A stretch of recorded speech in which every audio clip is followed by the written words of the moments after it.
few extras. Almost locked you guys in there.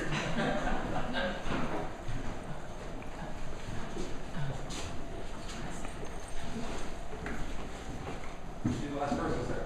Oh, one more. Last person? Yeah. Excellent.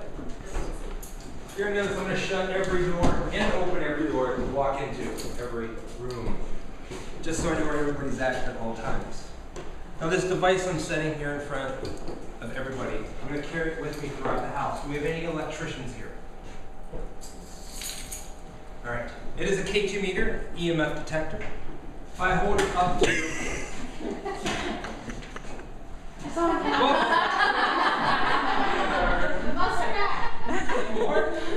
That's it. Okay.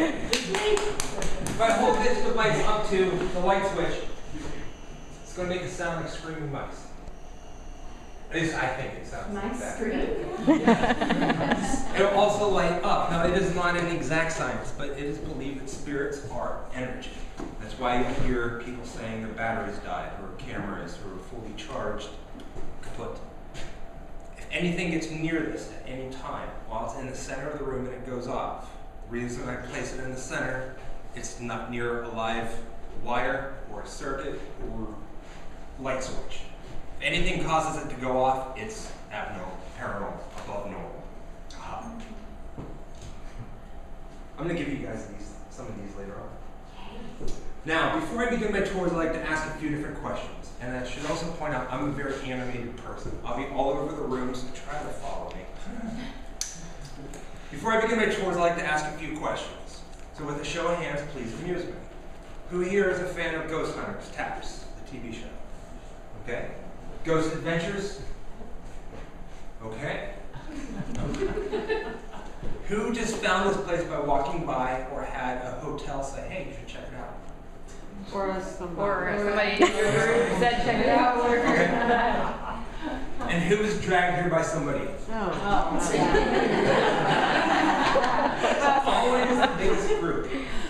Well, if you've seen any of the TV shows and the episode they filmed here, you know exactly what you're getting yourself into. If not, hopefully you're going to be pleasantly surprised. So I will just go ahead and say, you're welcome and I'm sorry. Now, depending on what you heard about Savannah, Savannah is the most actively haunted place in the entire country. In Savannah, the Sorrel Weed House is the most actively haunted, and the basement that you all just walked through briefly is the most actively haunted place on the property. You all are going to be doing some ghost hunting down there in the dark a little bit later. Now, this is going to sound like a commercial. Yes, I am a tour guide. Got the badge. Flashlight is not official, it's just a regular flashlight. But I'm also one of the lead investigators here for Savannah Paranormal Investigations. So if that means I spent more time in this house than any of the other tour guides, including our caretaker. I've spent many nights on that couch, and it's not comfortable. It's not comfortable. Really? No, yeah, there's a spring right there. It's kind of padded so nobody gets hurt. So what I'm saying is, if you're going to have a good tour guide, hopefully it's going to be me. I have a lot of experience in this house. Now this house has a story. This family has a story. It's a good one. Just like any good story, the best place to begin is the beginning. And I'm not trying to flash you in the eyes with my flashlight. This gentleman right behind you, what's your name, sir? I'm David. David. Gentleman right behind David is Francis Sorrel. Now, Francis was born in 1793 in Haiti. His father, his name was Antoine. He was a French nobleman and a retired military officer. Francis's mother, her name was Eugenie. She was French and Haitian. Now, at the time that Francis was born, it was a time of Haitian uprising, meaning people of fair-colored skin were being slaughtered, were being murdered, so a lot of people fled the country. When Francis was 2, his father did just that. And for the rest of Francis's life, he never saw his father or heard from him ever again. When he was 10, he himself escaped Haiti, traveled the world for a little bit, made his way here to Savannah, where he built a great wealth for himself as a shipping merchant.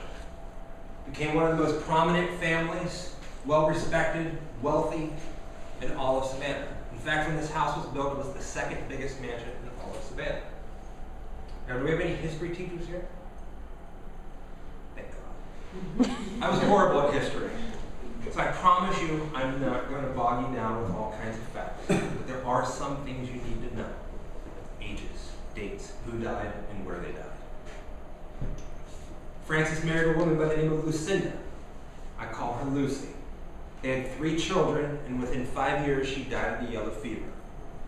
And then, Francis married Matilda.